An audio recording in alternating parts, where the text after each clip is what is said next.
오늘 함께 나눌 말씀은 바울에 대한 겁니다. 바울은 하나님께서 자신의 인생에 어떻게 개입했는지 재판장에서 전하기 시작했습니다. 그렇게 재판을 받고 있었죠.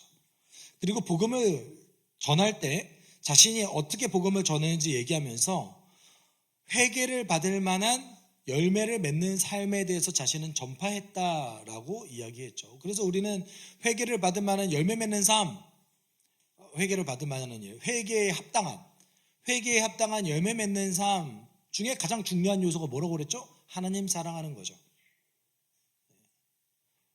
우리 하나님을 지적으로 알아간 하나님의 그 명령대로 살아가고, 그리고 정서적으로 하나님과 관계 맺으면서 하나님을 사랑합니다.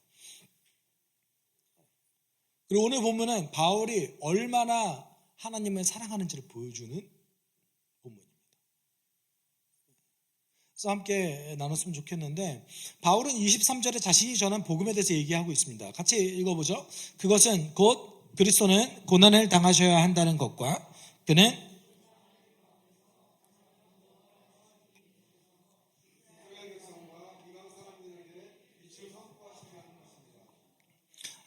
여러분, 여기에서 십자가와 부활을 말했습니다. 그는 고난을 당하셔야 한다는 것과 그는 죽은 사람들 가운데서 가장 먼저 부활하신 분이 되셔서 이스라엘 백성과 이방 사람들에게 빛을 선포하라는 것입니다. 이것이 이제 복음의 핵심 메시지죠. 십자가와 부활. 많은 분들이 기독교의 성장, 그 다음에 기독교가 확장될 수 있었던 원인으로 사회적, 문화적 어떤 그 요소들을 찾고 있습니다. 그런 것이 아예 없었다라고 말할 수는 없죠. 왜냐하면 하나님께서 예수 그리스도를 가나안 땅에 보내신 그 시기가 복음이 전파되기에 딱 적합한, 역사적으로도 좋은 시기였던 건 분명합니다. 그런데 여러분, 그것은 이제 단지 교통망이 정비되어졌다, 사람들이, 지중해 연안에 있는 모든 사람들이 하나의 언어를 쓰기 시작했다, 이 정도에 불과할 뿐이에요. 여러분, 언어가 다르면 복음은 전파될 수 없습니까? 우리는 어떻게 예수 믿고 있죠 지금? 그렇죠? 언어가 다른데 우리 예수 믿고 있잖아요. 지금도 언어가 다른 곳에 선교하시는 분이 계시잖아요. 언어 상관없습니다. 여러분, 십자가와 부활을 당시에 잘 받아들였을 것이다 라는 것은 착각입니다. 기독교는 언제나 이질적이었고, 기독교는 언제나 당시 시대 상황과 달랐고 굉장히 급진적이었습니다. 지금은 교회가 급진적이라는 생각이 잘 안 드시잖아요. 어떠세요? 교회가 급진적이라는 생각이 드세요? 급진적인 것과 좌파는 다른 얘기예요. 그렇죠? 저희 좌파 아닙니다. 우파도 아니에요. 급진적이라는 것은 그 시대를 훨씬 앞서가는 사상을 가지고 있다는 뜻입니다. 기독교가 그런 것 같습니까? 아닌 것 같다는 느낌이 들 때가 많아요. 현재는. 그렇죠? 사회가 좀 더 앞서가는 것 같은데 전혀 그렇지 않습니다. 언제나 진리는 인간의 사고보다 훨씬 앞서갈 수밖에 없습니다. 그런데 우리가 그 급진성을 잃어버린 것뿐이에요. 여러분, 잘 생각해 보시면 십자가와 부활을 당시 사람들도 받아들이기 너무 어려운 거였어요. 지금보다 더 받아들이기 어려웠습니다. 그래서 이 말을 처음 들었던 베스토 총독은 바울에게 이렇게 얘기했습니다.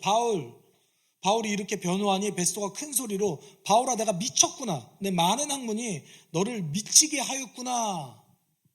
이게 당연한 반응이었어요. 왜냐하면 로마 제국을 지배하는 헬라 문화에서는요, 여러분, 육체는 악하다고 생각하고 영혼이 선하다고 했습니다. 플라톤의 책을 보면 육체는 언젠간 소멸하고 육체라는 감옥에 갇혀서 영혼이 언젠간 탈출한다. 그래서 영혼이 영원하다. 영혼 불멸설이 육체는 죽고 영혼이 살아남아서 영혼이 육체라는 감옥에서 빠져나올 것이다 라는 사상을 갖고 있는 게 플라톤이에요. 물론 로마 제국이 플라톤의 지배를 받는 곳은 아니었습니다. 그렇지만 육체가 악하다, 영혼이 더 선하다라는 생각은 만연해 있었어요. 그런데 신적 존재가 육체를 입고 부활한다? 이거 굉장히 받아들이기 어려운 말이었습니다. 아니, 육체를 입고 부활했는데 그 사람이 신이라고? 영혼으로 남아있었어야지. 이렇게 생각한 거죠. 우리도 한번 테스트 해볼까요?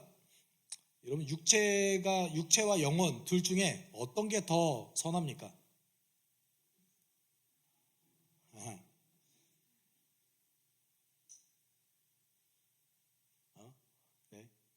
찍어볼까요? 1번 육체, 2번 영혼. 우리 1번. 육체가 더 선하다고 하신 분은 아예 없으시네요. 한 분 계시네요. 네. 영혼. 3번도 넣을까요? 답이 없다. 답이 없다. 네. 성경은 육체와 영혼을 분리해서 얘기하고 있지 않습니다. 이해하셨죠? 육체가 쇠락하면 영혼도 쇠락하고 영혼이 쇠락하면 육체도 쇠락합니다. 이게 트리키 퀘스천이었어요. 아예 그 질문 자체가 잘못된 말이에요. 여러분, 기독교가 육체와 영혼의 사상 때문에 얼마나 많은 곤욕을 겪었는데요. 이단 세상 다 여기서 나왔거든요.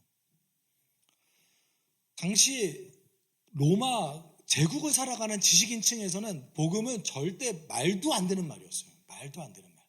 이것뿐이었습니까? 다른 것 여러 가지 있죠. 공동체 자체가 사회 질서를 해치는 곳이었어요. 남녀 구별이 없었죠. 신분의 격차를 두지 않고 있었죠. 세상에 이런 곳이 어디 있습니까?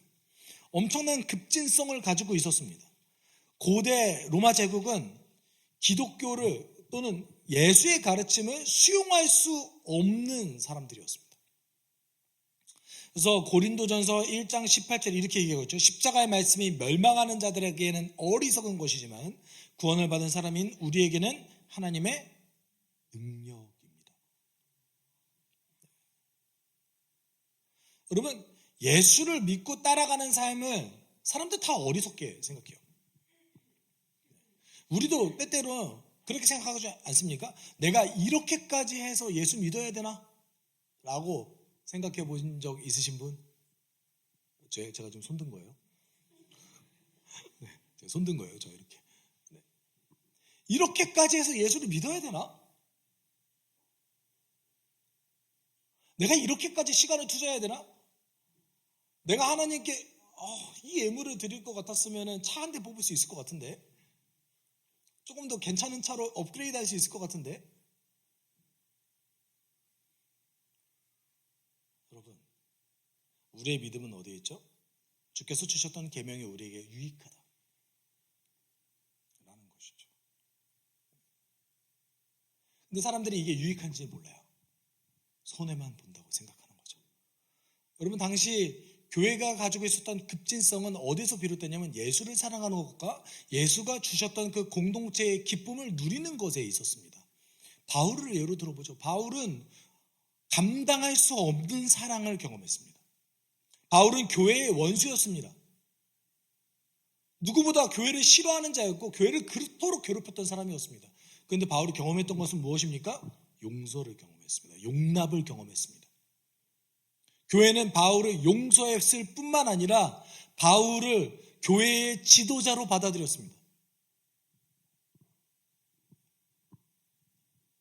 엄청난 사랑을 경험했어요. 바울이 복음을 전하다가 어려움을 경험한 적이 많습니다. 이고니온에서는 매를 맞아서 죽기 직전까지 매를 맞았어요. 그래서 여러분, 이고니온이라는 곳에서 조금 더 내려와서 더베라는 곳에서 몸을 쉬었습니다. 너무나 아프니까 쉴 수밖에 없었어요. 근데 더베는 너무 시골이어서 원래 바울의 계획에 없던 도시였습니다. 하나님은 더베를 바울 인생에서 가장 행복한 장소로 만들어 주셨어요. 그곳에서 누구를 만났냐면 디모데를 만났습니다.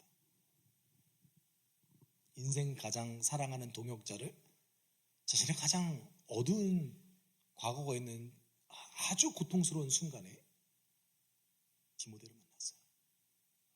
바울이 죽기 직전 마지막으로 썼던 성경이 디모데 후서잖아요.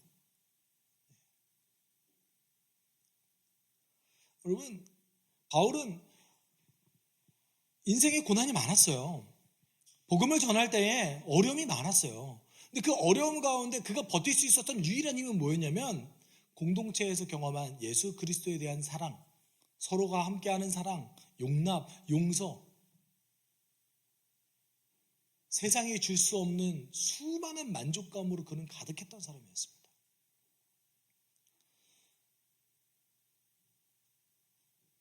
그러니까 잘 생각해 보세요. 지금 재판받고 있어요. 바울이 지금 재판받고 있거든요. 재판받고 있는데 재판장을 지금 전도하고 있는 거예요. 이게 사실 말이 됩니까? 재판장이 그래서 이렇게 얘기하잖아요. 이제 베스토는 설득해봤자 안 믿겠구나 라고 생각하니까 이제 누구를 대상으로 전도합니까? 아그리빠 왕에게 이제 전도하기 시작해요. 네. 여러분 너무 거절하는 사람에게 들이대지 마세요. 다른 대상을 찾으세요. 이렇게 안 되겠는데 받아들이나 얘기해보자. 네. 바울이 그렇게 전도했어요. 그렇죠? 바울이 그렇게 전도했어요. 26절 이렇게 얘기하고 있어요. 같이 읽어볼까요? 임금님께서는 이 일을 잘 알고 계시므로 내가 임금님께 걸림없이 말씀드리고 있는 것입니다. 이것은 어느 한 구석에서 일어난 일이 아니므로 임금님께서는 그 어느 사실 하나라도 모르실 리가 없다고 생각합니다. 여러분 바울이 얘기하고 있는 게 사실 뭐냐면 십자가의 죽음과 부활은 변두리에서 일어난 것이 아니라 예루살렘의 한복판에서 일어났습니다. 이것을 거절하기에는 너무나 많은 증인과 증언들이 있었기 때문에 당신도 알잖아요. 모를 리가 없어요, 이거. 이렇게 얘기하고 있는 거예요. 아직 증인들이 얼마나 많이 살아있는데요.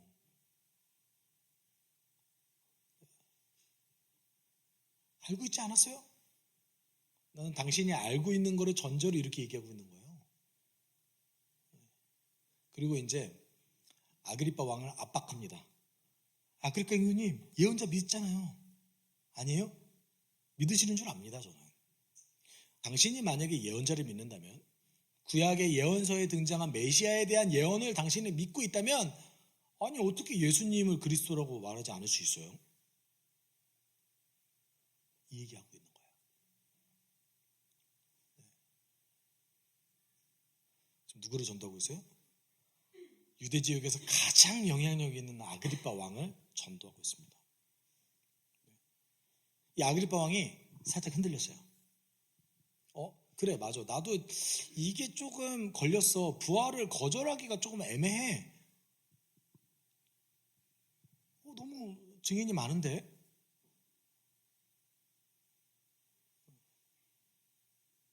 그래서 아그리빠 왕이 어떻게 했어요? 피했어요. 도망갔어요. 야, 너 나는 시간이 필요해. 이렇게 짧은 시간 안에 나를 전도하려고 하는 건 좀 너무한 거 아니야? 이렇게 얘기한 거예요. 28절이. 어떻게 이렇게 짧은 시간에 그것도 왕인 나를 말 한 번 해가지고 전도하려고 해. 그건 좀 심한 것 같은데. 이때 바울이 어떻게 고백합니까? 우리 같이 읽어봅시다. 바울이 대답하였다. 짧거나 길거나 간에 나는 임금님뿐만 아니라 오늘 내 말을 듣고 있는 모든 사람이 이렇게 결박을 당한 것 외에는 꼭 나와 같이 되기를 하나님께 빕니다. 네, 저는 이렇게 짧거나 길거나 상관없이 당신 그리스도인 됐으면 좋겠어요. 여러분, 피고인이 재판장에게 보일 수 있는 태도가 아니죠.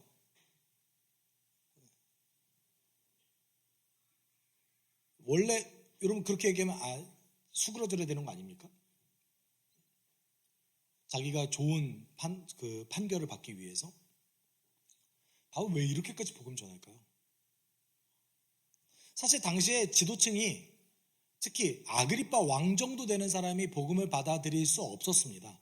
만약에 복음을 받아들였다면 그 사람은 거기 그 신분을 제대로 유지하지 못했을 거예요. 그럼에도 불구하고 여러분 바울은 일단 전하죠. 그리고 재판정에서조차 이렇게까지 맹목적으로 그렇게 느낄 정도로 왜 끊임없이 복음을 전파할까요? 이게 저에게 사실 퀘스천이었습니다. 하나님 왜 바울은 이렇게까지 복음 전하죠? 왜 이렇게까지 하는 거죠? 제가 묵상하며 기도했을 때 여러분 답이 너무 간단했어요. 왜 그렇게 전했어요? 그만큼 예수 사랑하니까. 다른 이유가 없어요. 그만큼 어떻게요? 예수를 사랑하니까. 자기를 살린 그 은혜가 너무 크니까. 여러분, 바울은 너무나 많은 예수에 대한 사랑을 고백했던 사람입니다. 제 개인적으로는 예전에는 제가 사도행전을 읽고 바울 서신을 읽었을 때 바울의 어려움들이 눈에 들어왔어요. 여러분도 사실 사도행전을 함께 나눠가면서 바울이 경험한 그 어려움들이 더 눈에 들어올 때가 많잖아요. 제가 어제 이제 묵상을 하는데 이 바울이 너무 부러운 거예요. 왜냐면 저도 이렇게 예수 사랑하고 싶어요. 네, 너무 부러웠어요. 어떻게 하면 이렇게까지 예수를 사랑할 수 있을까? 여러분은 안 부러우신가 봐요. 부럽지 않으세요? 너무 부러운 거예요. 그리고 제가 그 심정이 좀 돼봤어요. 이 재판장에 섰던 바울은 어떤 심정이었을까? 그리스도인이 아무도 없는 그곳에서 홀로 서서 주님을 사랑한다는 그 하나, 그것을 붙잡고 여기 있는 모든 사람들이 예수를 믿기를 원하는 그 심정이. 저는 개인적으로 봤을 때 저는 진심으로 그렇게 생각한 적이 많지는 않은 것 같아요. 그냥 의식적으로 이 사람들이 예수 믿었으면 좋겠다라고만 생각했지, 아마 제가 바울과 같은 상황이 되면 억울함이 더 크지 않았을까 라는 생각이 든 거예요. 바울이 왜 이렇게까지 할 수 있었겠어요? 안 억울해서인 거예요. 그렇게 억울하지 않았어요, 바울은. 왜요? 예수께 받은 사랑이 더 크니까. 너무 부럽더라고요. 그래서 갈라디아서 2장 20절이 굉장히 다르게 보이기 시작했습니다. 갈라디아서 2장 20절 바울의 놀라운 고백이 들어가 있는데 우리 같이 읽어볼까요? 나는 그리스도와 함께 십자가에 못 박혔습니다. 이제 살고 있는 것은 내가 아닙니다. 그리스도께서 내 안에서 살고 계십니다. 내가 지금 육신 안에서 살고 있는 삶은 나를 사랑하셔서 나를 위하여 자기 몸을 내어주신 하나님의 아들을 믿는 믿음 안에서 살아가는 것입니다. 너무 부러웠어요. 어떤 게 부러워요? 예수 그리스도의 지배를 받는 삶도 나는 지금 굉장히 버겁게 살아가고 있는데 이제는 내가 사는 삶이 예수가 사는 삶이래요. 내가 예수와 함께 죽었대요. 그래서 이제 내가 살아가는 것은 내가 사는 것이 아니라 예수가 살아가는 삶이래요. 여러분, 어떤 경지면 이렇게 될 수 있을까?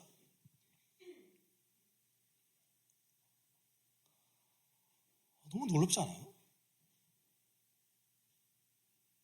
그럼 내가 이런 고백을 하는 날이 올까?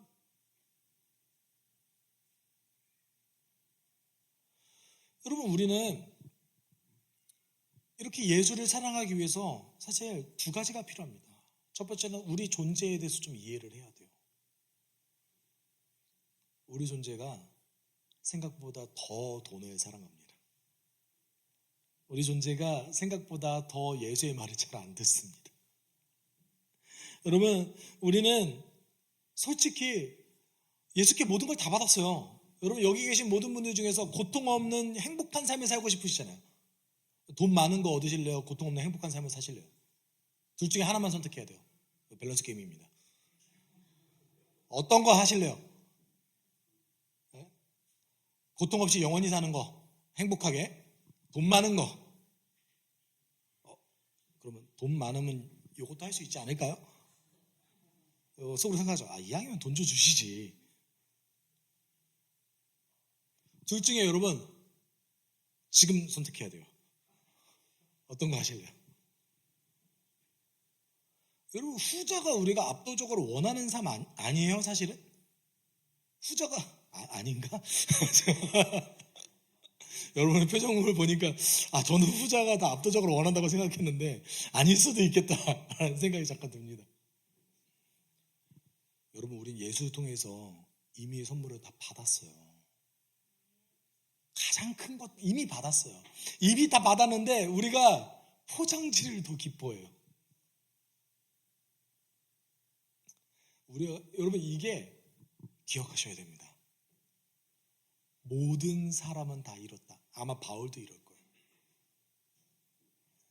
모든 사람은 다 이런 존재라는 것을 기억해야 된다는 거예요. 하나님이 이미 다 하셨어요. 다 주셨어요. 이제 더 이상 더 줄 것이 없을 정도로 다 주셨어요. 그렇죠? 근데 우리는 너무나 돈을 사랑해서 돈이 없을 때만 기도하고 아플 때만 기도하잖아요. 그리고 원래 사실 우리가 의리의 관점에서 봤을 때, 그냥 인간 대 인간의 의리로 관점했을 때, 여러분 그냥 평상시에 더 잘해야 되는 거 아닙니까? 그렇죠? 막 이렇게 사랑받고 있을 때 더 잘해줘야 되는 거 아니에요? 근데 우리는 하나님께 막 사랑받아서 풍족함을 누리고 있을 때 하나님 더 안 찾아요. 어떻게 하죠? 막 하나님 필요할 때 막 찾아요. 의리도 없어 우리는. 근데 우리 예수님은 따를 만한 분이세요. 우리가 그렇게 의리 없이 예수님 선택적으로 찾을 때 우리 예수님 우리를 어떻게 보시는지 아세요? 잘 왔다. 잘 왔다.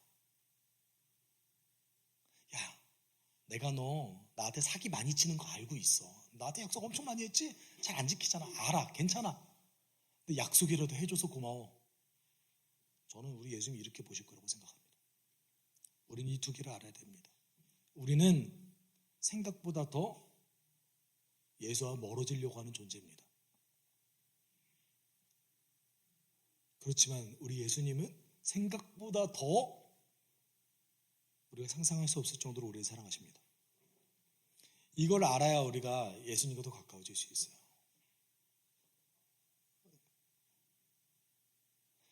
이걸 알아야 우리가 훈련할 수 있습니다. 우리 같이 찬양했으면 좋겠는데요. 아까 우리가 함께 찬양했던 다시 복음 앞에 함께 찬양합시다. 여러분, 그동안 우리의 삶에서 예수의 은혜를 잃어버려도 괜찮습니다. 오늘 다시 찾으면 됩니다. 함께 고백합시다. 많은 이들 말하고 많은 이들 노래는 하지만 정작 가진 않는 길 두려운 생각보다 많이 힘들고 험한 길보다 그저 말로만 가려기에 점점 멀어져만 가네. 내게 생명 주었던 그 길 점점 이용하려 하네. 내게 사랑 주었던 그 길 다시 복음 앞에 내 영혼 서네. 주님 만나 그때 나 다시 돌아가 주님께 예배 드리며 다시 십자가의 길 걸으리. 다시 고백합시다. 많은 이들 말하고 많은 이들 말하고 많은 이들 노래는 하지만 정작 가진 않는 길 두려운 생각보다 많이 힘들고 험한 길보다 그저 말로만 가려기에 점점 멀어져만 가네. 내게 생명 생명 주었던 그 길 점점 이용하려 하네. 내게 사랑 주었던 그 길 다시 복음 앞에 내 손에 주님 그때 나 다시 돌아가 주님께 예배드리며 다시 십자가의 길 걸으리. 점점 멀어져만 가네. 점점 멀어져만 내게서 그 길 점점 이용하려 하네. 내게 사랑 주었던 그 길 다시 복음 앞에 내 손을 주님 그때 나 다시 돌아가 주님께 예배드리며 다시 십자가. 우리 다시 한번 우리의 마음의 고백을 드립시다. 점점 멀어져만 가네. 점점 멀어져만 가네.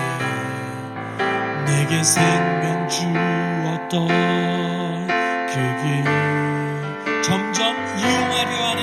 점점 이용하려 하네. 내게 사랑 주었던 그 길 다시 복음 앞에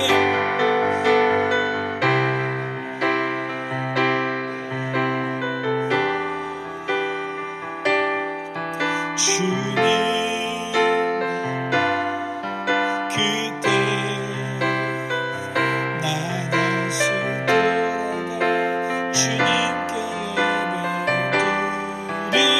예배드리며 다시 십자가의 길 걸으.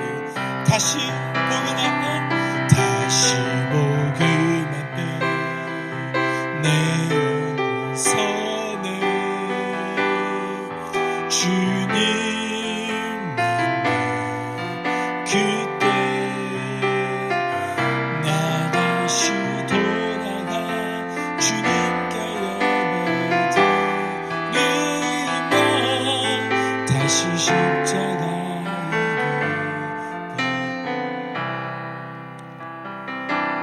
우리 지금 이 순간 함께 기도할 때 하나님 우리 용서하여 주십시오. 그 놀라운 사랑을 우리가 이용하기만 했습니다. 우리 이미 너무 큰 사랑을 받았는데 때때로 우리는 내가 이렇게까지 해야 될까? 그냥 살아도 되지 않을까? 라는 마음으로 주의 사랑을 이용하려고 했던 우리들입니다. 하나님 이제 주님의 그 놀라운 사랑 안에 우리가 다시 가기를 원하오니 우리를 받아주시고 우리가 더 예수 사랑할 수 있게 도와주십시오. 지금 이 순간 함께 기도하도록 하겠습니다.